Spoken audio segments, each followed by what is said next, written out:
نحمده ونصلي على رسوله الكريم اما بعد فاعوذ بالله من الشيطان الرجيم بسم الله الرحمن الرحيم رب اشرح لي صدري ويسر لي امري واحلل عقدة من لساني يفقهوا قولي. رجب کا مہینہ اور اس کی کون سی تاریخ ہے آج؟ 21. تو اس سلسلے میں آئیے آج ہم رجب اور شب معراج کے بارے میں کچھ پڑھتے ہیں. اس مہینے میں کیا ہوتا ہے، کیا کرتے ہیں لوگ؟ کنڈے.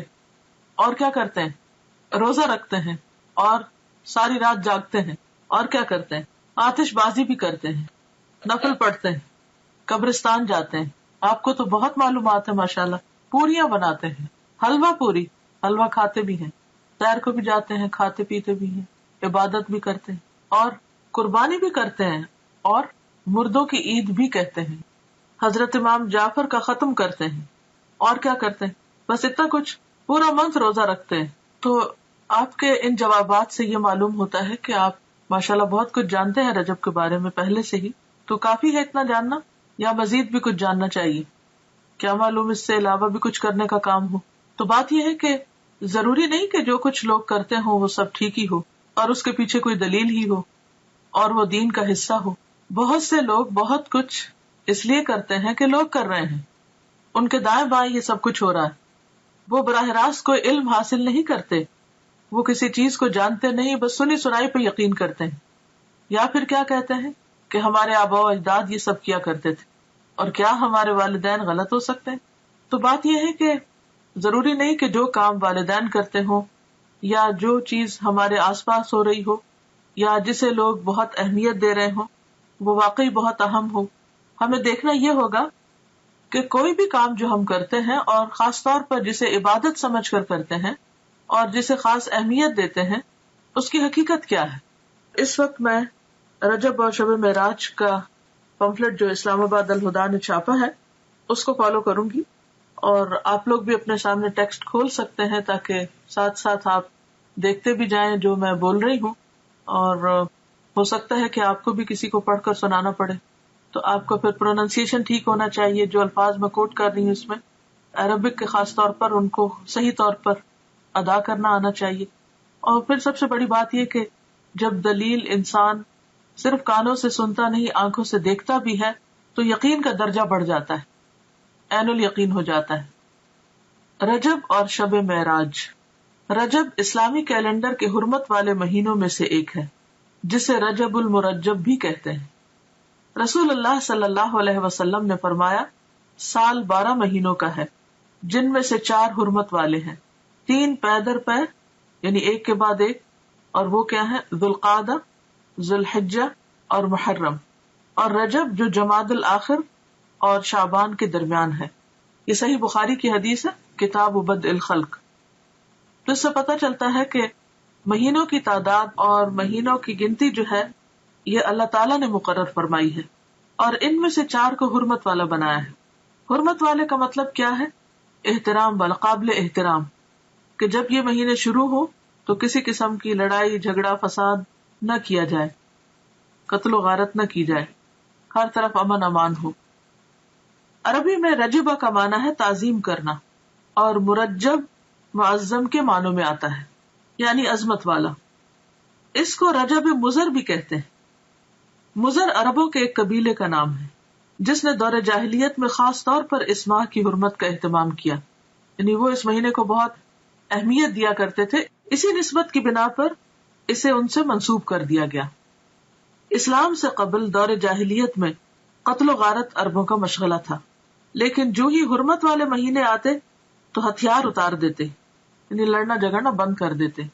لہذا رجب کے بارے میں قبل از اسلام جاہلی عرب کہا کرتے تھے رجب منسل الاسنہ، رجب وہ ہے جو تیز ہتھیاروں کو اتار دے، یعنی جس میں لڑائی جھگڑا بند ہو جائے، ختم ہو جائے، یعنی اس کی تعظیم اور احترام لازم ہے.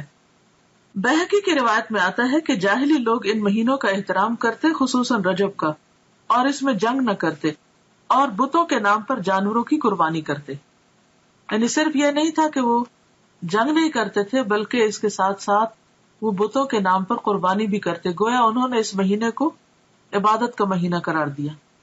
تاہم گزرتے ہوئے وقت کے ساتھ اس ماہ میں عبادت کے مندرجہ ذیل طریقے رواج پا گئے، یعنی اور طریقے بھی آ گئے، صرف قربانی نہیں بلکہ کچھ اور چیزیں بھی شامل کر لی۔ بالکل ایسے ہی ہوتا ہے نا کہ جب ہم کھانا کھانے لگتے ہیں تو ایک مین میل ہوتا ہے اور اس کے ساتھ طرح طرح کی چٹپٹی چیزیں اور بھی لوازمات ہم شامل کر لیتے ہیں۔ تو اسی طرح جب ایک بدعت شروع ہوتی ہے تو پھر وہ ایک تک نہیں رکتی بلکہ اس کے ساتھ ساتھ اور بھی بہت سے کام شروع ہو جاتے ہیں، کیونکہ اللہ کی طرف سے جو دین آتا ہے بندے کے لیے اس پر تو بندہ مطمئن ہو جاتا ہے، وہ تھوڑا بھی کافی ہو جاتا ہے۔ لیکن جب انسان خود سے کوئی دین ایجاد کرنے لگتا ہے اور پھر ہر شخص دین کو اپنے ہاتھ میں لے لیتا ہے تو پھر اس کی کوئی حد نہیں ہوتی، آپ کہیں پر سٹاپ نہیں لگا سکتے۔ نبی صلی اللہ علیہ وسلم سے پہلے حضرت ابراہیم علیہ السلام نے جو قربانی کی تھی وہ رجب کے مہینے میں نہیں تھی، اور نہ ہی یہ ان کی سنت تھی، یہ عربوں نے خود سے ایک اختراع کی تھی، اور اس کے علاوہ بھی کچھ کام کرتے۔ اور پھر نہ صرف یہ کہ دور جاہلیت میں بلکہ دور اسلام کے بعد بھی جب دین کی تعلیمات آہستہ آہستہ لوگوں کے اندر سے کم ہونا شروع ہوئی اور بہت سی بدعات نے رواج پا لیا، تو پھر مسلمان ہوتے ہوئے بھی لوگ اس مہینے کو بہت معزز اور محترم قرار دیتے اور اس میں عبادت کے خود ساختہ طریقے انہوں نے رائج کر دیے جو کہ اصل سنت سے ثابت نہیں۔ وہ کیا تھے طریقے؟ پہلی چیز تو قربانی کا اہتمام۔ اس ماہ میں کچھ لوگ قربانی کرتے ہیں جو کہ دور جاہلیت کی رسم ہے۔ جاہلی عرب العتیرہ کے نام پر اس مہینے میں بکری کی قربانی کیا کرتے تھے، یعنی اونٹ نہیں، بھیڑ نہیں، گائے نہیں، بلکہ بکری، اور ذبح کی گئی بکری کی کھال کسی درخت پر ڈال دیتے تھے۔ اسے رجبیتن، رجب والی قربانی کہا جاتا، یعنی جس بکری کی کھال درخت پہ لٹکی ہوتی تو اس سے لوگوں کو کیا پتا چلتا کہ یہ رجب والی قربانی ہے، یعنی مزید اہتمام کر لیا۔ ایک تھے کہ قربانی کی، پھر یہ کہ قربانی بکری کی، پھر یہ کہ اس کی کھال درخت پر۔ اب ان باتوں کا دین سے کیا تعلق ہے؟ یہ تو انسانوں کو مشکل میں ڈالنے والی بات ہے۔ بخاری اور مسلم کی روایت میں ابو ہریرہ رضی اللہ عنہ رسول اللہ صلی اللہ علیہ وسلم سے روایت کرتے ہیں، لا فرع ولا عتیرہ، فرع اور عتیرہ کچھ نہیں۔ اونٹنی کا پہلا بچہ جو بتوں کے نام پر ذبح کیا جاتا فرع کہلاتا، یعنی عربوں میں صرف عتیرہ نہیں تھی، فرع بھی تھا، اور اس کے علاوہ بھی بحیرہ اور صائبہ اور حام اور وسیلہ جن کا تذکرہ آپ قرآن مجید میں پڑھتے ہیں، یہ مختلف طریقے تھے ان کے ہاں بتوں کے نام پر قربان کرنے کے، اور ان سب جاہلی عربوں کے خود ساختہ طریقے تھے، یہ ان کی اپنی اختراعات اور بدعات تھی جو انہوں نے دین کے نام پر، ثواب کے نام پر اور مختلف فائدوں کے خاطر ایجاد کر لیے تھے۔ یہ ابراہیم علیہ السلام کی سنت نہ تھے۔ خصوصی نماز کا اہتمام۔ بعض لوگ اس ماہ میں خصوصی نماز صلاۃ الرغائب پڑھتے ہیں۔ رجب کے پہلے جمعہ کی رات کو 12 رکعات 6 سلام سے پڑھی جاتی، جس میں سورۃ اخلاص کے بعد ہر رکعت میں 3 مرتبہ سورۃ القدر پڑھی جاتی ہے۔ یہ بدعت 4 صدی میں شروع ہوئی جس کی کوئی اصلیت نہیں۔ امام ابن تیمیہ لکھتے ہیں کہ تمام علماء نے اجماع کے ساتھ اس نماز کو موضوع یعنی من گھڑت قرار دیا ہے، یعنی اس کی کوئی اصل نہیں ہے دین میں، دین تو مکمل ہو چکا ہے۔ نبی صلی اللہ علیہ وسلم ہر روز تہجد کی نماز پڑھا کرتے تھے، اور اس میں کبھی بھی یہ نہیں ملتا کہ آپ نے کوئی مخصوص سورت ہی پڑھی ہو اور پھر اس میں یہ کہ ہر رکعت میں وہ سورت 3 بار پڑھی ہو، جیسے یہاں پر انہوں نے سورت اخلاص اور اس کے بعد ہر رکعت میں 3 مرتبہ سورت القدر پڑھنے کا لکھا ہے، اور کئی لوگ بڑی پابندی کے ساتھ اس کو پڑھتے بھی ہیں، اور پھر اس کے ساتھ بہت سی من گھڑت قسم کی فضیلتیں اور فائدے بھی منسوب کر دیے گئے ہیں۔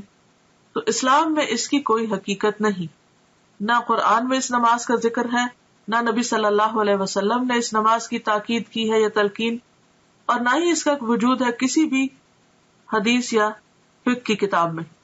یہ سراسر لوگوں نے خود گھڑ لی۔ عبادت کا صرف وہی طریقہ پسندیدہ ہے، عبادت وہی قابل قبول ہے جو اللہ اور اس کے رسول کی اتھارٹی کے ساتھ ہو، ان کے حکم کے مطابق ہو۔ خود سے عبادت کے طریقے ایجاد کرنا اللہ کی اتھارٹی میں یا اللہ کے حکم میں دخل دینا، اور یہ انتہائی غلط چیز ہے کہ جس کام کے لیے ہم انٹائٹلڈ ہی نہیں، جو ہمارا کام ہی نہیں، اس میں انٹرفیئرنس کیسی؟ عبادت کے طریقے بتانا صرف معبود کا کام ہے، عابد کا کام نہیں. عابد بندہ غلام تو صرف پیروی کرے گا، اطاعت اور فرما برداری کرے گا، وہ خود سے وہ قانون نہیں بنائے گا. تو اس چیز کی کسی کو بھی اجازت نہیں. تو ہم سب کو اس کے بارے میں بے حد محتاط رہنا چاہیے. اور دین کے نام پر، عبادت کے نام پر، ثواب کی خاطر کیا جانے والا کوئی بھی کام جب بھی ہم شروع کریں تو ضرور یہ سوچیں کہ کیا اس کی کوئی دلیل قرآن میں ہے، کیا یہ سنت رسول صلی اللہ علیہ وسلم سے ثابت ہے، کیا یہ اجر جو بتایا جا رہا ہے واقعی حقیقی معنوں میں اس کا کچھ وجود ہے یا صرف ایک جھوٹ گڑھ لیا گیا ہے. اس طرح کی چیزیں دین میں شامل کرنا اور پھر ان کی پابندی کرنا اور ایک خاص رات میں یا خاص دن میں یا خاص طریقے پر، یہ سب چیزیں دین میں دخل اندازی ہے اور یہ ناپسندیدہ ہے. آپ سوچئے کہ اگر آپ مثلاً کہیں پر کوئی قانون بنا رہے ہیں یا پالیسیز بنا رہے ہیں یا کسی بھی قسم کا کوئی ڈسپلن قائم کر رہے ہیں، اور ایک وہ شخص جس کا اس سے کوئی تعلق نہیں معاملے سے، وہ بیچ میں آ کر اپنی ایک کلاس ڈال دے، اپنی طرف سے کوئی چیز لوگوں کو اس کی پابندی کروانا شروع کر دے، تو یہ جرم ہوگا. ایک یہ دوسرے کی ٹیریٹری میں مداخلت ہوگی کہ آپ کو جس کام پہ اپوائنٹ نہیں کیا گیا. یا پھر یہ کہ مثلاً اگر کسی کو کسی خاص قانون کی پابندی کروانے کے لیے کہا گیا اور وہ اس قانون کے ساتھ کچھ اور قانون اپنی طرف سے بھی شامل کر دے جس کی اس کو اجازت نہ ہو، اس کے پاس کوئی اتھارٹی نہ ہو، کوئی سند نہ ہو، تو یہ طریقہ انتہائی معیوب ہے. تو دین کے معاملے میں بھی ہمیں نہایت سمجھداری سے کام لینا چاہیے اور دین کو بس اتنا ہی رکھنا چاہیے کہ جتنا وہ ہے یا جتنا ہمیں دے دیا گیا ہے. اگر ہم کچھ چیزیں اپنی طرف سے شامل کریں گے تو ایسا کرنا دین کو بوجھل بنانا ہوگا، مشکل بنانا ہوگا اور لوگوں کے لیے زندگی کو دوبر کرنے کے مترادف ہوگا. اور یہ انتہائی ناپسندیدہ بات ہے، کیونکہ ہمارے لیے اتنا ہی دین کافی ہے جتنا ہمیں اللہ اور اس کے رسول صلی اللہ علیہ وسلم نے دے دیا. اس کی پابندی بھی ہم پہ بڑی بھاری ہوتی ہے. کہاں یہ کہ ہم ایکسٹرا چیزیں شروع کر دیں. پھر عمرہ کا اہتمام، لوگ اس ماہ میں خصوصی طور پر عمرہ کا اہتمام بھی کرتے ہیں، جبکہ قرآن اور حدیث سے اس بات کا کوئی ثبوت نہیں ملتا کہ آپ صلی اللہ علیہ وسلم نے اس ماہ میں عمرہ ادا کیا ہو. بلکہ حضرت عائشہ رضی اللہ تعالی عنہا نے ایک موقع پر اس کی تردید بھی کی ہے. عروہ بن زبیر سے روایت ہے کہ میں نے عائشہ رضی اللہ تعالی عنہا سے اس کے بارے میں پوچھا تو فرمایا، ما اعتمر رسول اللہ صلی اللہ علیہ وسلم فی رجب قط. صحیح بخاری. رسول اللہ صلی اللہ علیہ وسلم نے رجب میں کبھی بھی عمرہ ادا نہ فرمایا. تو اس لیے اگر کوئی ویسے اپنے عمرہ ٹرپ پہ جا رہا ہے تو ضرور جائے، نیکی کا کام ہے، لیکن خاص طور پر رجب کے مہینے کو مخصوص کرنا اور پھر سال بھر انتظار کرنا کہ رجب آئے گا تو ہم پھر عمرہ کرنے جائیں گے، یہ غلط بات ہوگی. یا یہ سوچ کر کہ یہ نبی صلی اللہ علیہ وسلم کی سنت کی پیروی ہے تو یہ بھی غلط ہوگا. یعنی رجب میں عمرہ کرنا منع نہیں، لیکن یہ سوچ کے کرنا کہ اس میں اجر زیادہ ہے یا یہ نبی صلی اللہ علیہ وسلم کا طریقہ ہے تو یہ بات غلط ہوگی، ناپسندیدہ ہوگی. تو اس سے بچنا چاہیے. پھر وہ عمرہ نہیں رہے گا، بدعت کا ایک کام ہو جائے گا جس پر انسان کی پوچھ ہو سکتی ہے. کیونکہ حدیث میں صاف طور پر آتا ہے نا کہ کل محدثۃ بدعہ، ہر نئی ایجاد کی ہوئی چیز بدعت ہوتی ہے. وکل بدعۃ ضلالہ، اور ہر بدعت گمراہی ہے. وکل ضلالۃ فی النار، اور ہر گمراہی آگ کی طرف لے جاتی ہے. یعنی جس چیز کو اللہ نے ہمارے لیے مقرر نہیں کیا اور جس پر کوئی ثواب نہیں بتایا، اس پر کسی انسان کو یہ حق نہیں کہ وہ لوگوں کو ثواب بتا کر اس پر پابند کرے. پھر روزوں کا اہتمام، بعض لوگ اس ماہ میں خصوصی روزوں کا اہتمام کرتے ہیں. صحیح روایات سے پتہ چلتا ہے کہ آپ نے کبھی مسلسل 3 ماہ رجب، شعبان اور رمضان روزے نہ رکھے اور نہ اس کی تاکید کی. شعبان اور رمضان کا تو ملتا لیکن رجب کو آپ نے ساتھ نہیں ملایا. بعض لوگ 27 رجب کا روزہ رکھتے ہیں اور اس روزے کو عام دنوں کے روزوں سے افضل سمجھتے ہیں. یعنی خاص طور پر 27 تاریخ کے روزے کا اہتمام، یہ بھی درست نہیں.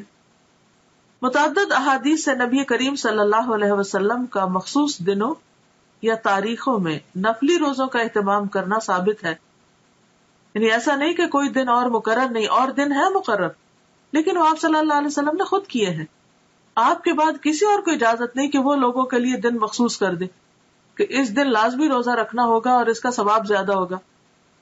متعدد احادیث سے نبی کریم صلی اللہ علیہ وسلم کا مخصوص دنوں یا تاریخوں میں نفلی روزوں کا اہتمام کرنا ثابت ہے، جیسا کہ ایام 20 میں ہر قمری مہینے کی 13، 14، 15 تاریخ. 20 ان کو اس لیے کہتے ہیں کہ یہ چاند کی وہ راتیں ہوتی ہیں جس میں ہر طرف چاندنی پھیلی ہوئی ہوتی ہے اور ہر چیز سفید نظر آتی ہے ایک طرح سے، تو 20 جو ہے ابیض سے. یا ہر سوموار اور جمعرات کو، یہ بھی مسنون ہے کیونکہ آپ نے اس کا اہتمام کیا. ذوالحجہ کے ابتدائی عشرے میں پہلے 10 دن یعنی 9، 10 محرم کو ابتدائی عشرے میں، یعنی اس کا مطلب نہیں کہ 10 تاریخ تک، 10ویں تاریخ کو تو عید ہوتی ہے، یعنی 9 تاریخ تک مراد ہے. 9، 10 محرم کو یا پھر کثرت سے ماہ شعبان میں. ان تمام کے بارے میں صحیح اور مستند احادیث ملتی ہیں، لیکن 27 رجب کے روزے کے بارے میں کوئی روایت نہیں ہے. لہٰذا اگر کوئی خصوصی طور پر اس دن کا روزہ رکھتا ہو تو اس کا روزہ تو ہو سکتا ہے، مگر یہ عمل مسنون نہیں ہوگا بلکہ بدعت شمار ہوگا. قرآن کریم میں ارشاد ربانی ہے، یا ایھا الذین آمنوا لا تقدموا بین یدی اللہ ورسولہ، الحجرات آیت 1. اے لوگو جو ایمان لائے ہو، اللہ اور اس کے رسول سے آگے نہ بڑھو. عمر رضی اللہ عنہ اس ماہ میں نہ صرف یہ کہ روزہ رکھنے سے منع کیا کرتے تھے، بلکہ لوگوں کے ہاتھوں پر ہاتھ مار کر مجبور کرتے کہ وہ روزہ توڑ دیں، کیونکہ ماہ رجب کی تعظیم اور اس میں روزہ رکھنا دور جاہلیت کی رسم تھی. یہ مصنف ابن ابی شیبہ کی روایت ہے. اور ایسا کیوں کرتے تھے؟ کیونکہ قرآن پاک کا یہ حکم ان کے سامنے تھا کہ لوگوں اللہ رسول سے آگے مت جاؤ، یعنی جو کام انہوں نے نہیں بتایا وہ تم اپنے ہاتھ میں نہ لو اور ان سے بڑے بننے کی کوشش نہ کرو، کیونکہ عموماً حکم چلانے والے ایک طرح سے اپنی بڑائی کا اظہار کر رہے ہوتے ہیں. البتہ اگر کوئی شخص بطور عادت ہر ماہ چاند کی 13، 14 اور 15 تاریخ یا پیر اور جمعرات کو رکھتا ہو تو اس ماہ میں بھی رکھ سکتا ہے. یعنی اگر 27 رجب پیر کو آ رہی ہے اور اس کی پہلے سے عادت ہے ہر پیر کو روزہ رکھنے کی، تو ایسا شخص روزہ رکھ سکتا ہے. 22 رجب کو لوگ کیا کرتے ہیں؟ کنڈوں کا اہتمام کرتے ہیں. 22 رجب کے کنڈوں کا اہتمام بھی بر صغیر میں عام ہے. 22 رجب کو کنڈے بھرنا بطور رسم رواج پا چکا ہے، یعنی اس کا رواج عام ہو چکا ہے. اس رسم میں کسی منت کے پورا ہونے پر حلوہ پوری اور کھیر وغیرہ پکائی جاتی ہے. تاریخ کے مطالعہ سے یہ بات سامنے آتی ہے کہ اس رسم کی ابتدا 1906 یعنی 1906 میں امیر مینائی کے خاندان سے ہوئی، جو ہندوستان کے شہر سے تعلق رکھتا تھا. اس رسم کا مقصد امام جعفر کی روح کو ایصال ثواب تھا. حالانکہ اس بات کا تعین نہیں ہو سکا کہ مذکورہ امام کی پیدائش یا وفات ماہ رجب میں ہوئی تھی. کوئی بھی نہیں جانتا کہ واقعی امام جعفر اس مہینے میں پیدا ہوئے یا ان کی وفات ہوئی. لیکن اس رسم کو، جو کہ تقریباً 100 سال پہلے شروع ہوئی، امام جعفر سے منسوب کر دیا گیا. تو اس سے یہ بھی پتہ چلتا ہے کہ اس کا آغاز نبی صلی اللہ علیہ وسلم نے نہیں کیا. یہ چیز اصل دین میں نہیں. اسلام میں کسی بھی برگزیدہ شخصیت کی پیدائش کے دن خوشی منانے یا خصوصی صدقہ و خیرات کی کوئی گنجائش نہیں ہے. یعنی کسی بھی انسان کے حوالے سے کوئی دن منانا اسلامی روایت نہیں ہے. مثلا برتھ ڈے منانا یا برسی منانا یا انہی خاص دنوں پر کوئی صدقہ خیرات کرنا، یہ سب چیزیں بعد کی پیداوار ہیں. صحابہ کرام ان چیزوں سے بہت آگے تھے، ان کی زندگیوں میں ایسی مصروفیات نہیں تھی. اسی وجہ سے انہوں نے بڑے بڑے کام کیے، دین کی بڑی خدمت کی. آج ہم میں سے اکثر لوگ وقت کی کمی کا شکایت کرتے ہیں کہ وقت نہیں ہے، تو اس کی بھی اصل وجہ کیا ہے؟ اس کی بنیادی وجہ ہمارا غیر ضروری، غیر متعلق چیزوں میں اپنا وقت لگانا ہے یا اپنا مال لگانا ہے. جہاں صدقہ کی ضرورت ہوتی ہے وہاں ہم صدقہ نہیں کرتے، بھوکے کو کھانا نہیں کھلاتے، یتیم کی پرورش سے جی چراتے ہیں. اسی طرح دین کے کام، تبلیغ کے کاموں میں خرچ کرنا تو ہمارے ذہن میں ہی نہیں ہوتا، یا اس کو تو ہم صدقہ خیرات میں شامل ہی نہیں کرتے، یا صدقہ جاریہ کے کام یا پروجیکٹس جو ہیں وہ نظر انداز کیے رکھتے ہیں. یعنی اوور آل جو امت کی حالت، اسی وجہ سے ہماری حالت دیکھنے کے قابل ہے. لیکن پھر ہمارا مال کہاں جاتا ہے؟ یا تو وہ شادی کی بڑی بڑی تقریبات میں صرف ہو جاتا ہے، یا پھر وہ وفات کے موقع سے متعلق بہت سے جو رسم و رواج ہم لوگوں نے عام کر رکھے ہیں ان میں خرچ ہو جاتا ہے، یا پھر اسی قسم کے نظر اور منت ہے جس کا اسلام میں کوئی بھی تصور نہیں، کوئی اس کی اوریجن نہیں، ان میں خرچ ہو جاتے ہیں. یہ قول ہے کہ البدعۃ تمیت السنہ، بدعت جو ہے وہ سنت کو ختم کر دیتی ہے، سنت کی موت ہے. یعنی کوئی بھی سنت رواج نہیں پا سکتی اگر کہیں پر بدعت چھائی ہوئی ہو.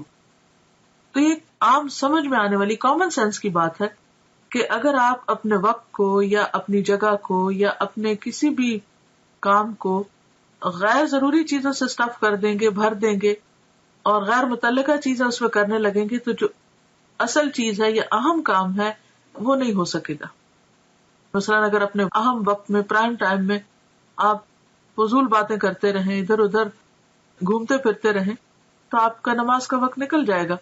اسی طرح اگر آپ اپنے صدقہ خیرات کو غیر ضروری چیزوں پر لگا دیں گے تو ضروری چیزوں پر خرچ کرنے کے لیے آپ کے پاس مال نہیں رہے گا. اسی طرح اگر آپ کی دلچسپیاں صرف انٹرٹینمنٹ میں لگ گئی تو آپ کے پاس وقت نہیں رہے گا کہ آپ کوئی سنجیدہ کام کر سکیں. تو بات یہ ہے کہ اسلام میں کسی بھی برگزیدہ شخصیت کی پیدائش کے دن خوشی منانے یا خصوصی صدقہ خیرات کی کوئی گنجائش نہیں ہے. علاوہ ازیں کنڈوں کا نہ قرآن و سنت میں ذکر ہے، نہ ہی صحابہ کرام، تابعین یا تبع تابعین کے زمانے میں اس کا کوئی ثبوت ملتا ہے. یعنی ان لوگوں کے ہاں اس کا کوئی کانسیپٹ ہے ہی نہیں. تو جو چیز قرآن و سنت سے ثابت نہیں، اس کے کرنے پر کوئی اجر و ثواب بھی نہیں. اور اگر ہم بعد میں کوئی ایسی چیز ایجاد کرتے ہیں اور اجر و ثواب کی نیت سے کرتے ہیں تو وہ بدعت میں شمار ہوگا، اس کے فائدے کی بجائے گناہ ہوگا. لہٰذا ایسی چیزوں سے بچنا ضروری ہے. اصل دین کیا ہے؟ ہمارے ذہن میں واضح ہونا چاہیے کہ اصل دین کیا ہے. اصل دین وہ ہے جو اللہ تعالیٰ نے محمد صلی اللہ علیہ وسلم کے ذریعے ہم تک پہنچایا. یعنی دین اللہ کی اطاعت و فرما برداری، اس کے احکامات کے آگے سر تسلیم خم کرنے اور محمد صلی اللہ علیہ وسلم کی سنت پر عمل کرنے کا نام ہے. ارشاد ربانی ہے، الیوم اکملت لکم دینکم واتممت علیکم نعمتی ورضیت لکم الاسلام دینا. المائدہ 3. آج میں نے تمہارے لیے تمہارا دین مکمل کر دیا اور تم پر اپنی نعمت تمام کر دی اور تمہارے لیے دین اسلام کو پسند کر لیا. لہذا کوئی بھی ایسا کام جو آپ صلی اللہ علیہ وسلم نے نہ کیا اور نہ ہی اس کا حکم دیا، اسے دین کا حصہ سمجھتے ہوئے ادا کرنا اور پھر اس پر اجر و ثواب کی توقع رکھنا بدعت ہے. نبی کریم صلی اللہ علیہ وسلم کا ارشاد ہے، کل محدثۃ بدعہ وکل بدعۃ ضلالہ وکل ضلالۃ فی النار. بے شک ہر نئی بات بدعت ہے اور ہر بدعت گمراہی ہے اور ہر گمراہی آگ میں لے جانے والی ہے. بدعتی کے بارے میں رسول اللہ صلی اللہ علیہ وسلم کا ارشاد مبارک ہے کہ اللہ تعالیٰ بدعتی کی توبہ قبول نہیں کرتا جب تک کہ وہ بدعت ترک نہیں کرتا. یہ صحیح حدیث ہے ترغیب و ترہیب کی. یعنی ایسے شخص کی توبہ بھی قبول نہیں ہوتی جو ان چیزوں کو چھوڑتا نہیں جو دین کے نام پر اس نے خود ایجاد کر لی یا نبی صلی اللہ علیہ وسلم کے بعد اگر کسی نے ایجاد کی اور وہ ان کی پیروی اور پابندی کر رہا ہے. آپ صلی اللہ علیہ وسلم نے فرمایا، میں اپنے حوض پر تم سے پہلے موجود ہوں گا اور تم میں سے کچھ لوگ میرے سامنے لائے جائیں گے، پھر انہیں میرے سامنے سے ہٹا دیا جائے گا تو میں کہوں گا کہ اے میرے رب، یہ میرے ساتھی ہیں. لیکن مجھ سے کہا جائے گا کہ آپ نہیں جانتے انہوں نے آپ کے بعد کیا کیا نئی چیزیں ایجاد کر لی تھی. یہ صحیح بخاری کی روایت ہے.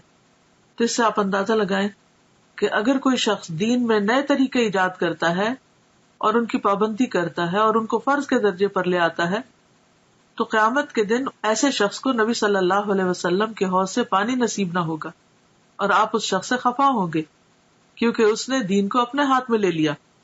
لہٰذا ایسے تمام طریقوں اور کاموں سے بچنے کی ضرورت ہے جو دین کے نام پر آپ کے بعد ایجاد کر لیے گئے ہوں، کیونکہ آپ صلی اللہ علیہ وسلم نے فرمایا، من احدث فی امرنا ھذا ما لیس منہ فہو رد. صحیح بخاری. جس نے ہمارے اس دین میں کوئی ایسی چیز ایجاد کی جو اس میں سے نہ ہو تو وہ مردود ہے، یعنی ریجیکٹڈ ہے، قابل قبول نہیں. اسی طرح یہ ہے کہ بعض لوگ 27 رجب کی شب کو عبادت کا اہتمام کرتے ہیں، تو اس کے بارے میں دین کا حکم کیا ہے؟ دیگر بدعات کے علاوہ 27 رجب کو رات جاگ کر عبادت کرنے اور دن کو روزہ رکھنے کو بھی بہت اہمیت دی جاتی ہے اور اس کی نسبت واقعہ معراج سے کی جاتی ہے. حالانکہ نبی کریم صلی اللہ علیہ وسلم نے اپنی حیات مبارکہ میں واقعہ معراج کے بعد اس رات کسی خصوصی عبادت کا نہ تو اہتمام کیا اور نہ ہی نبی کریم صلی اللہ علیہ وسلم کا کوئی قول یا عمل 27 رجب کی شب خصوصی عبادت کے بارے میں ہے. یعنی یہ سب کچھ سیلف کریٹڈ ہے. نہ تو آپ نے ایسی کوئی عبادت کی اس رات، نہ صحابہ نے روزہ رکھا، اور نہ ہی آپ نے کوئی ایسا حکم دیا. آپ کے جانثار صحابہ کرام یا ازواج مطہرات میں سے بھی کسی نے اس کا اہتمام نہیں کیا.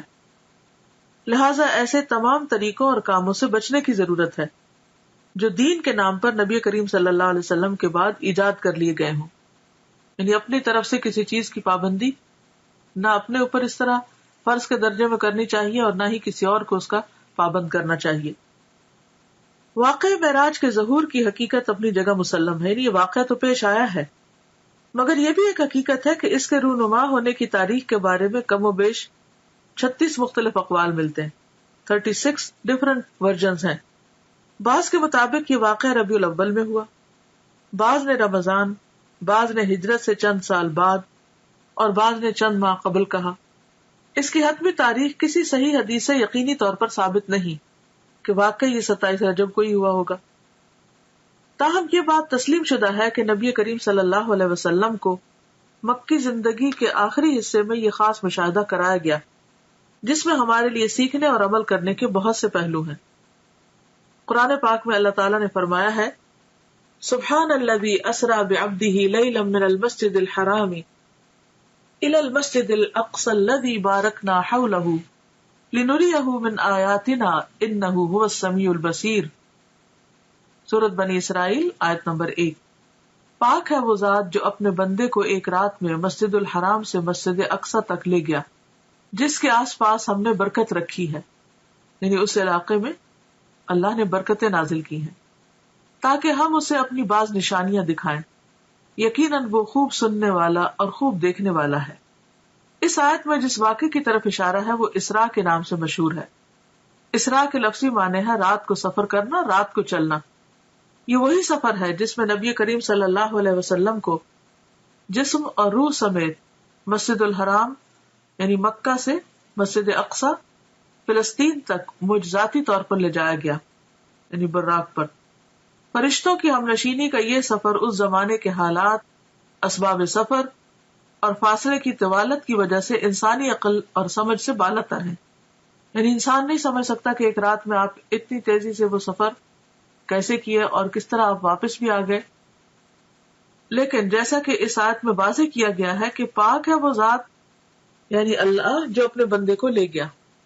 یعنی اللہ تعالیٰ کے لیے کچھ بھی مشکل نہیں. جن چیزوں کو ہم ناممکن سمجھتے ہیں وہ اللہ کے ہاں ناممکن نہیں. تو جس ذات میں کمال قدرت ہو وہ سب کچھ کر سکتا ہے. اس حیرت انگیز اور ایمان افروز سفر کی تفاصیل بخاری اور مسلم سمیت احادیث کی دیگر کتب میں موجود ہیں. تو اب ہم اس کے بارے میں پڑھیں گے کہ یہ واقعہ کیسے رونما ہوا. بعض روایات کے مطابق 27 رجب کی شب کو نبی صلی اللہ علیہ وسلم معراج پر تشریف لے گئے.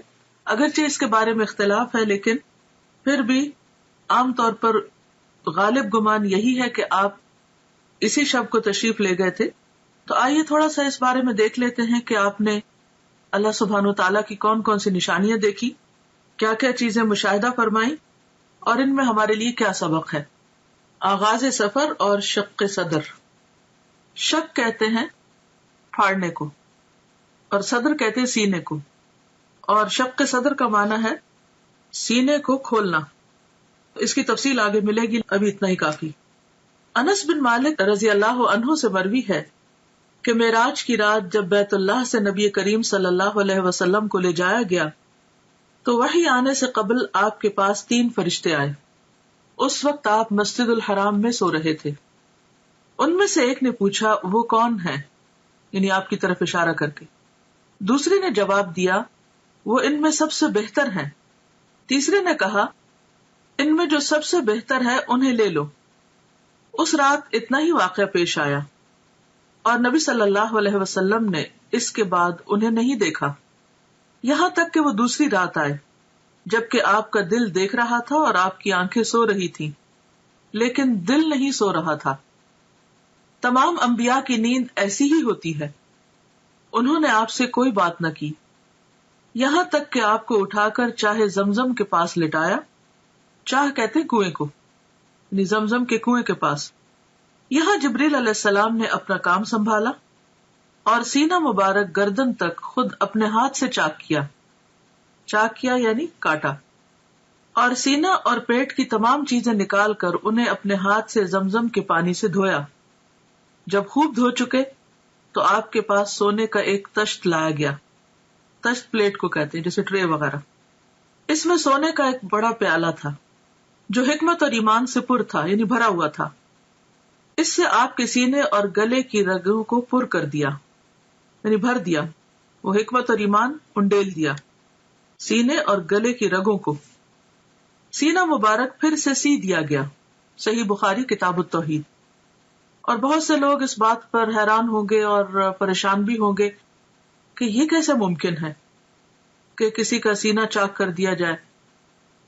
تو بات یہ ہے کہ اگر آج اللہ تعالی نے انسان کو یہ عقل دی ہے اور انسان سرجری کے ذریعے سینہ کھول کے پھر اسے بند کرنے کے قابل ہو گیا ہے، اور یہاں تک کہ بعض لوگوں کا ہارٹ ٹرانسپلانٹ کیا بھی گیا ہے اور کافی حد تک اس میں کامیابی بھی ہوئی ہے، تو کیا اللہ کے بھیجے ہوئے فرشتوں اور خاص طور پر جبریل علیہ السلام جو القوی الامین ہے، اللہ تعالیٰ ان کو یہ ٹیکنیک نہیں سکھا سکتا، ان کو یہ طریقہ نہیں بتا سکتا کہ سینہ کھولا کیسے جائے اور سینہ بند کیسے کیا جائے؟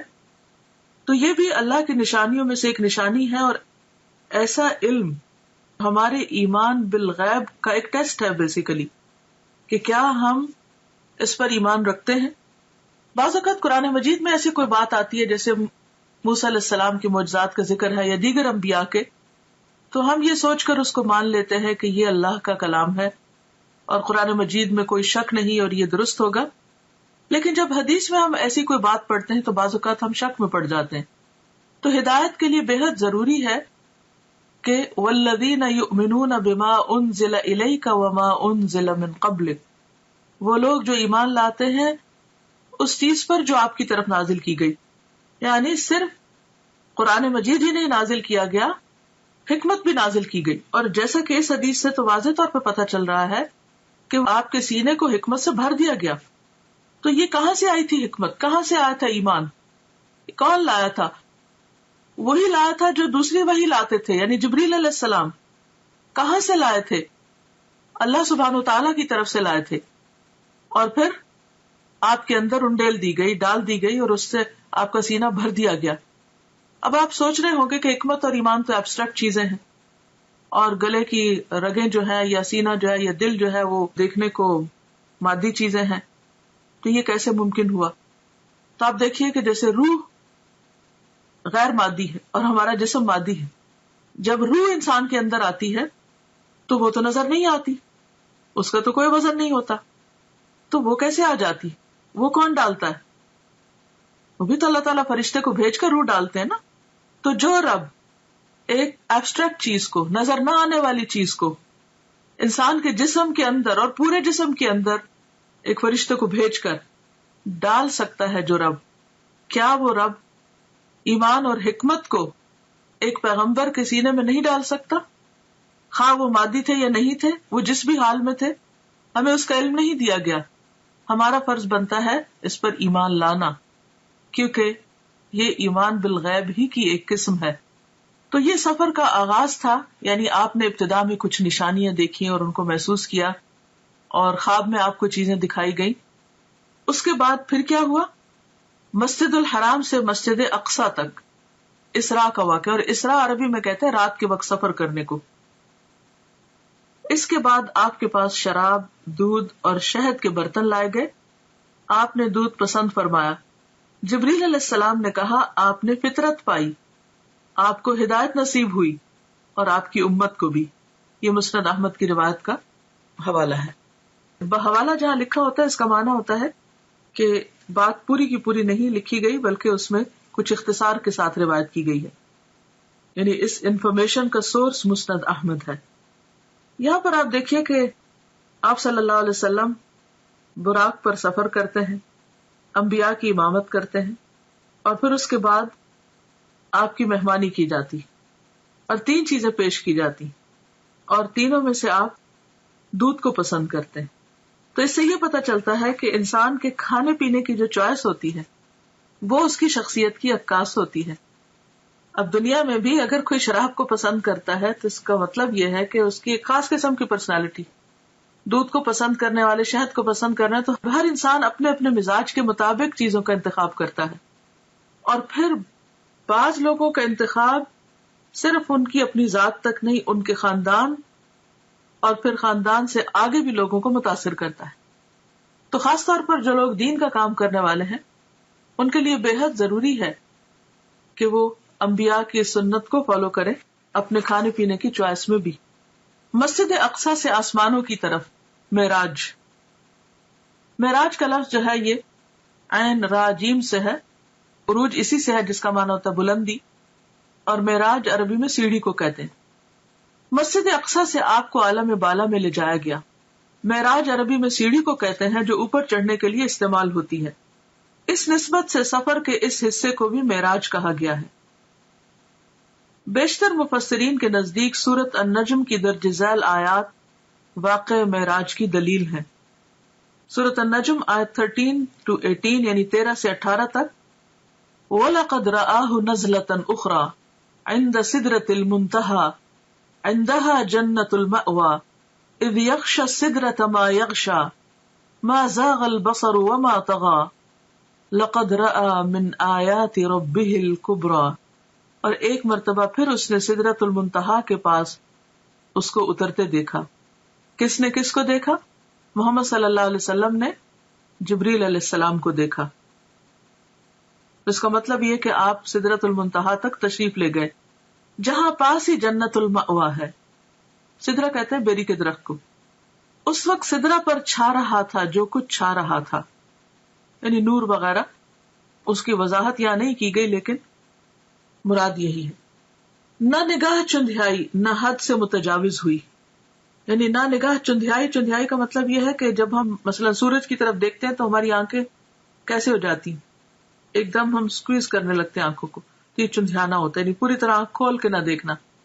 تو نہ نگاہ چندھیائی نہ حد سے متجاوز ہوئی، یعنی جہاں تک دیکھنے کا حکم تھا وہی تک ٹھہری رہی، اس سے آگے نہیں گئی.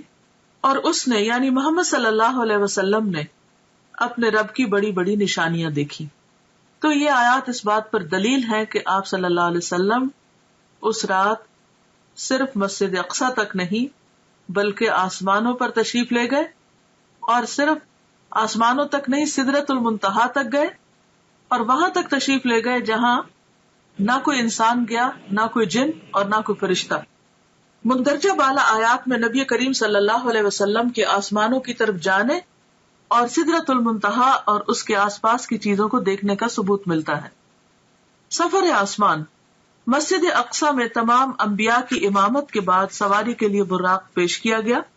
آپ دوبارہ اس پر سوار ہو کر پہلے آسمان تک گئے. جبریل علیہ السلام نے آسمان کا دروازہ کھلوایا. فرشتوں کی طرف سے پوچھا گیا کون ہے؟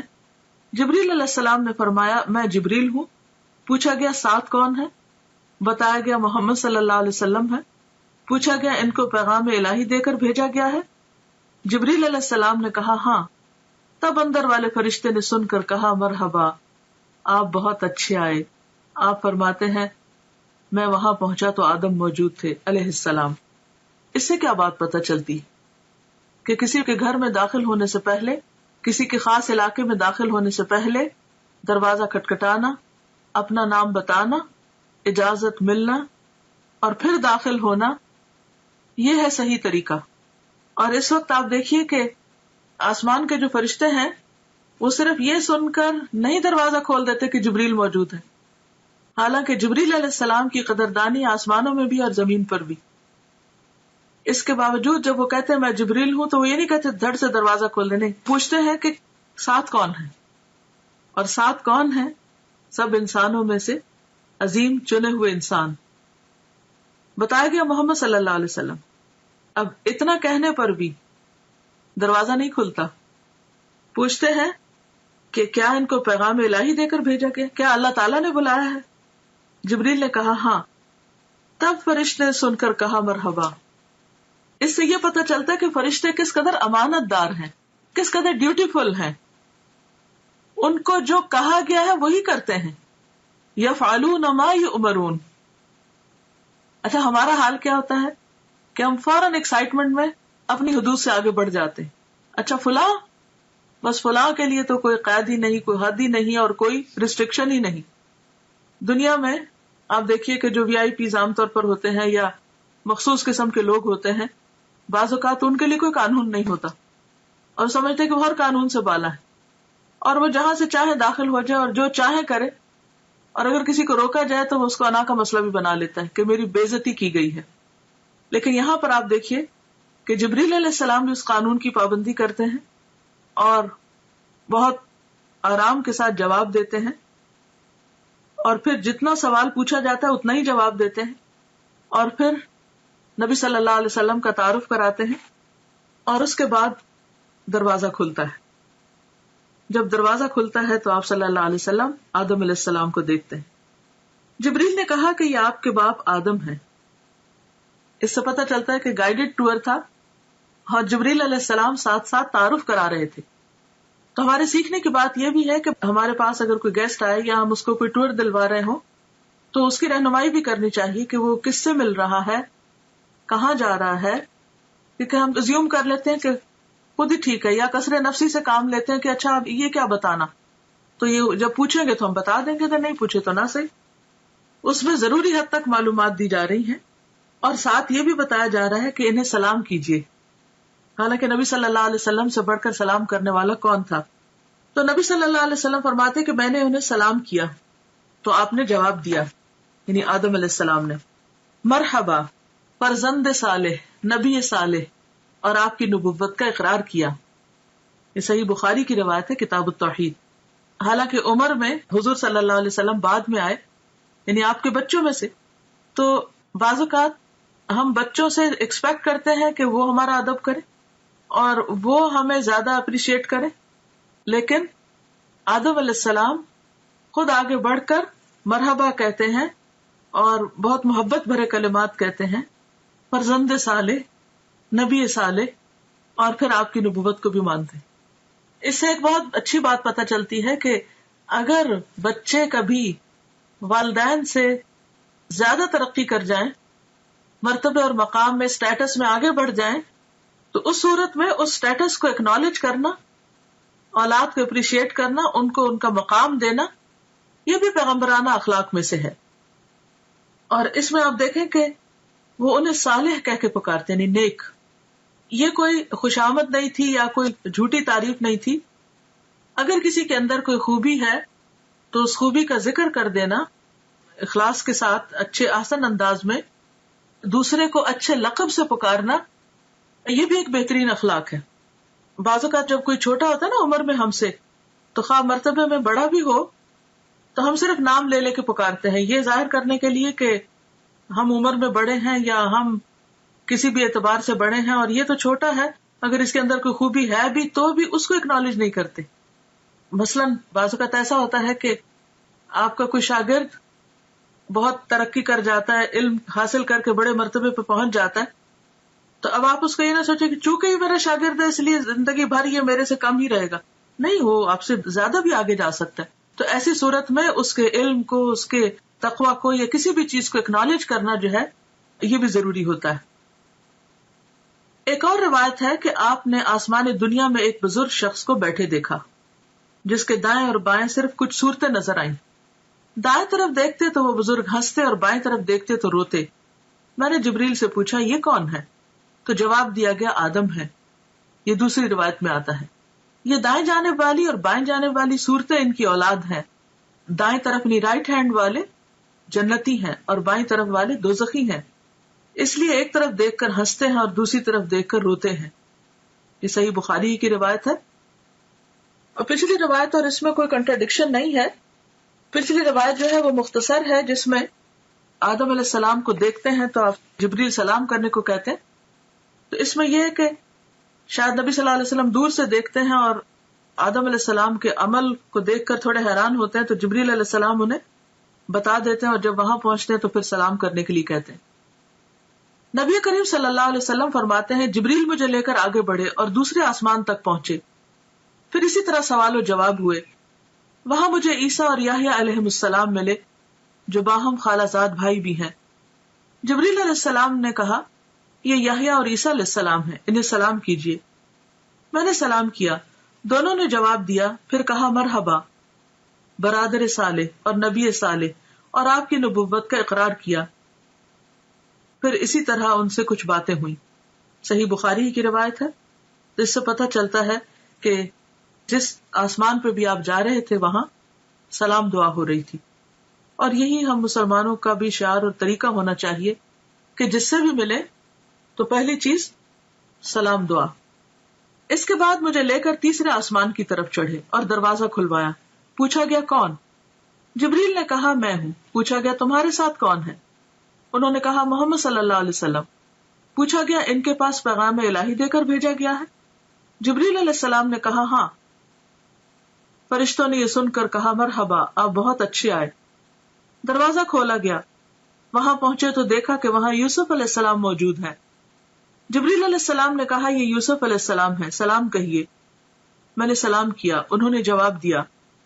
انہوں نے کہا مرحبا برادر صالح اور نبی صالح، اور آپ کی نبوت کا اقرار کیا.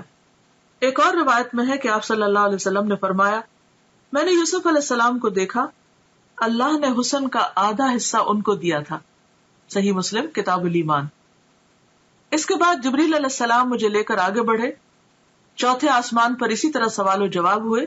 ادریس علیہ السلام وہاں موجود تھے، سلام دعا ہوئی. انہوں نے بھی اسی طرح برادر صالح اور نبی صالح کہہ کر مرحبا کہا اور آپ کی نبوت کا اقرار کیا. برادر بھائی کو کہتے ہیں فارسی میں. اس کے بعد جبریل علیہ السلام پانچویں آسمان تک آگے بڑھے. وہاں بھی اسی طرح سلام دعا ہوئی. ہارون علیہ السلام وہاں موجود تھے. انہوں نے بھی نبی صالح برادر صالح کہہ کر مرحبا کہا اور آپ کی نبوت کا اقرار کیا. اس کے بعد آگے چھٹے آسمان تک چڑھے، دروازہ کھلوایا گیا اور اسی طرح سوال و جواب اور مرحبا کہا اور آپ کی نبوت کا اقرار کیا. یہاں پر موسیٰ علیہ السلام تھے. آپ انہیں چھوڑ کر آگے بڑھے تو وہ رونے لگے. پوچھا آپ کے رونے کی کیا وجہ ہے؟ انہوں نے کہا میں اس لیے روتا ہوں کہ یہ نوجوان پیغمبر نبی صلی اللہ علیہ وسلم میرے بعد مبعوث ہوئے. ان کی امت کے لوگ میری امت کے لوگوں سے زیادہ تعداد میں جنت میں جائیں گے. یعنی انہیں اپنی امت کا فکر تھا اور وہ ان کے غم میں ایک طرح سے رو رہے تھے. یہ نہیں کہ انہیں نبی صلی اللہ علیہ وسلم کو زیادہ خیر ملنے پر حسد کا شکار ہو کر رونا دھونا شروع کر دیا.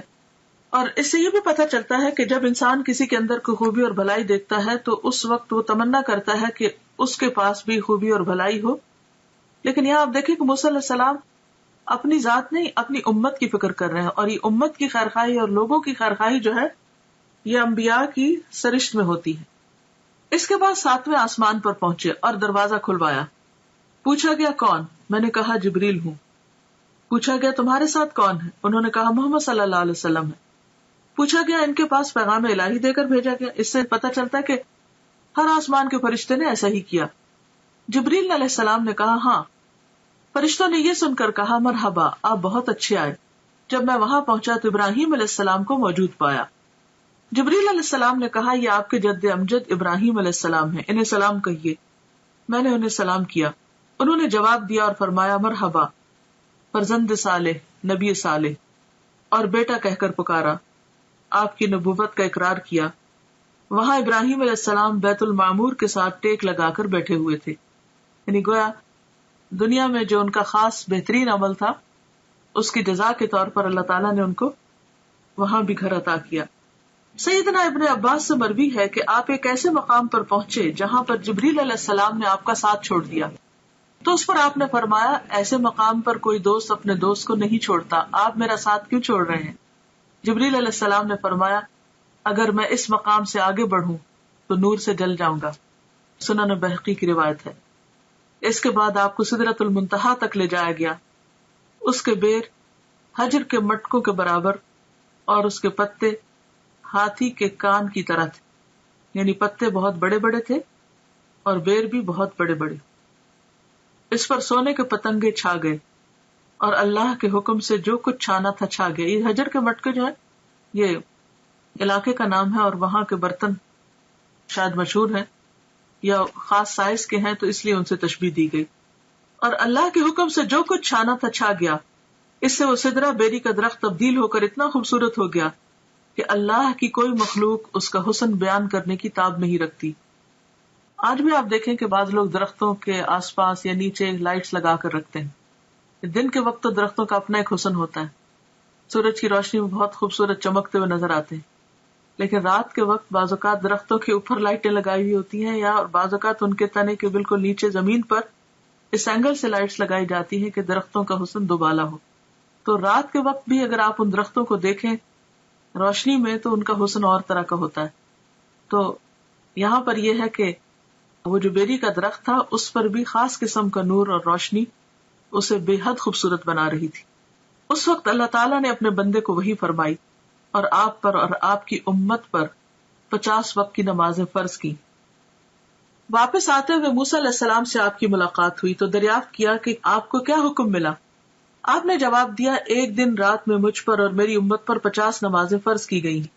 موسیٰ علیہ السلام نے کہا, آپ کی امت ایک دن رات میں 50 نمازیں نہ پڑھ سکے گی. میں بنی اسرائیل کا خوب تجربہ کر چکا ہوں. آپ کمی کی درخواست لے کر اپنے رب کے پاس جائیں. موسیٰ علیہ السلام کے فرمانے پر آپ اللہ کے پاس واپس گئے اور کمی کی درخواست کی. اللہ تعالیٰ نے آپ کی درخواست کو قبول فرما کر 10 نمازوں کی تخفیف فرمائی. اس کے بعد آپ موسیٰ علیہ السلام کے پاس آئے تو انہوں نے پوچھا کیا ہوا. آپ نے کہا کہ 10 نمازوں کی کمی کر دی گئی. یہ سن کر موسیٰ علیہ السلام نے فرمایا, اب پھر واپس جائیے اور تخفیف یعنی کمی کی درخواست کیجیے. آپ واپس گئے اور اللہ تعالیٰ سے تخفیف کی درخواست کی. اللہ تعالیٰ نے اس کے بعد 10 نمازوں کی کمی کر دی. یوں آپ کی موسیٰ علیہ السلام اور اللہ تعالیٰ کے درمیان آمد و رفت جاری رہی, یعنی بیک اینڈ فورتھ آتے جاتے رہے, یہاں تک کہ اللہ تعالیٰ نے 5 نمازیں کر دی. اس کے بعد آپ پھر واپس آئے تو موسیٰ علیہ السلام نے کہا, جاؤ اور کمی کراؤ. آپ نے کہا, اب مجھے شرم آتی ہے, جو اللہ تعالیٰ نے فرض کیا ہے اس پر راضی ہوں. آپ نے فرمایا, جب میں وہاں سے واپس آیا تو ایک پکارنے والے نے پکار کر کہا, میں نے اپنا فرض پورا کر دیا اور بندوں کے لیے تخفیف کر دی. یہ 5 نمازیں اجر میں 50 کے برابر ہوں گی. بخاری.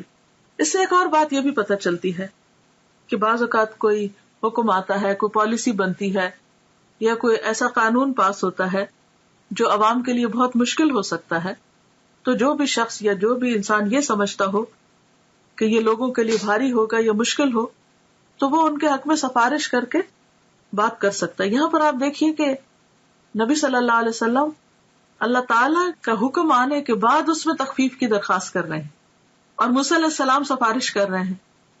تو اس سے ایک تو ہم موسیٰ علیہ السلام کی بہت مرہون منت ہے کہ انہوں نے ہمارا بہت خیال کیا, ورنہ ہم جو 5 نہیں پڑھتے تو 50 کہاں پڑھتے, تو کس قدر مشکل ہوتی. اور پھر دوسری طرف یہ ہے کہ نبی صلی اللہ علیہ وسلم بھی اللہ سبحانہ وتعالیٰ کے پاس جا کر بار بار عرض کرتے ہیں, اور اللہ سبحانہ وتعالیٰ اپنے بندوں پر اس قدر مہربان ہے کہ 5 کرنے کے باوجود اجر 50 ہی کا رکھا. یہ ہے اس کی رحمت. دنیا میں کوئی بادشاہ ایسی عنایت نہیں کر سکتا کہ اگر کسی کو 50 گھنٹے کے لیے ہائر کیا ہے اور وہ 5 گھنٹے کام کرنا چاہے تو اجرت 50 گھنٹے کی دے. اس کے علاوہ چند اور مشاہدات دیگر کتب میں مذکور ہیں. سورۃ البقرہ کی آخری 2 آیات بھی عرش کے خزانے سے عطا کی گئیں, یعنی اسی موقع پر جب نمازوں کا حکم دیا گیا. نہر کوثر اور جنت کا مشاہدہ. سدرۃ المنتہا پر بہت سے عجائبات کا مشاہدہ کرنے کے بعد رسول اللہ صلی اللہ علیہ وسلم نے فرمایا, پھر مجھے جنت میں لے جایا گیا تو میں نے وہاں دیکھا کہ موتیوں کے قبے ہیں اور اس کی مٹی کستوری ہے. کستوری خوشبو کا نام ہے جو ہرن کی ناف سے نکلتی ہے, بہترین قیمتی قسم کی خوشبو ہے. تو یعنی مٹی سے بھی خوشبو آ رہی تھی. مٹی کی دنیا میں بھی خوشبو ہوتی ہے نا, لیکن وہاں کی خوشبو کستوری جیسی تھی. جنت میں آپ نے نہر کوثر کا مشاہدہ فرمایا. حضرت انس سے روایت ہے کہ نبی کریم صلی اللہ علیہ وسلم نے فرمایا, میں ایک نہر پر آیا, اس کے دونوں کنارے موتیوں اور قبوں کے تھے, یعنی چھوٹے چھوٹے جیسے پرلز کے چھوٹے چھوٹے ڈیونز تھے. میں نے پوچھا, جبریل علیہ السلام یہ کیا ہے؟ جبریل علیہ السلام نے کہا, یہ کوثر ہے. صحیح بخاری. یعنی آپ کو وہ نہر جو عطا کی گئی, انا اعطیناک کل کوثر کہہ کر, وہ بھی آپ کو دکھائی گئی. ابراہیم علیہ السلام کو امت محمد صلی اللہ علیہ وسلم کے نام خصوصی پیغام. ابن مسعود بیان کرتے ہیں کہ رسول اللہ صلی اللہ علیہ وسلم نے فرمایا، معراج کی رات میری ملاقات حضرت ابراہیم علیہ السلام سے ہوئی. انہوں نے کہا، اے محمد صلی اللہ علیہ وسلم، اپنی امت کو میری طرف سے سلام کہیے. تو ہم سب کو کیا کہنا چاہیے؟ وعلیکم السلام. اور ان کو بتائیے کہ جنت کی مٹی بڑی عمدہ ہے، اس کا پانی میٹھا ہے، لیکن وہ چٹیل میدان ہے، یعنی اس میں کچھ اگانے کی ضرورت ہے، اور اس کی کاشتکاری سبحان اللہ والحمد للہ ولا الہ الا اللہ واللہ اکبر ہے. اللہ پاک ہے اور تمام تعریف اللہ ہی کے لیے ہے، اس کے سوا کوئی الہ نہیں، اور اللہ سب سے بڑا ہے. جامع الترمذی. تو اس سے کیا پتہ چلتا ہے کہ ہمیں کثرت کے ساتھ اللہ کا ذکر کرتے رہنا چاہیے تاکہ جنت خوب ہری بھری ہو جائے. دنیا میں پودے لگانے کو، خاص طور پر جن لوگوں کو گارڈننگ کا شوق ہوتا ہے، وہ کبھی راضی ہوتا ہی نہیں. ایک کے بعد ایک قسم کا پودا، یہاں بھی جگہ خالی ہے، اس کونے میں یہ لگ جائے، یہاں بڑا درخت لگ جائے، یہاں چھوٹا لگ جائے. تو یہ امیجن کیا کریں، دنیا کے آج کل تو ویسے بھی سمر ہے اور ہر طرف پھل پھول لگے ہوئے ہیں، تو اسے دیکھ کر ہمیشہ جنت کا سوچا کریں کہ کتنی گرینری چاہیے، کیسا باغ چاہیے. پھر آپ دیکھ لیجئے کہ کتنا ذکر کرنا ہے.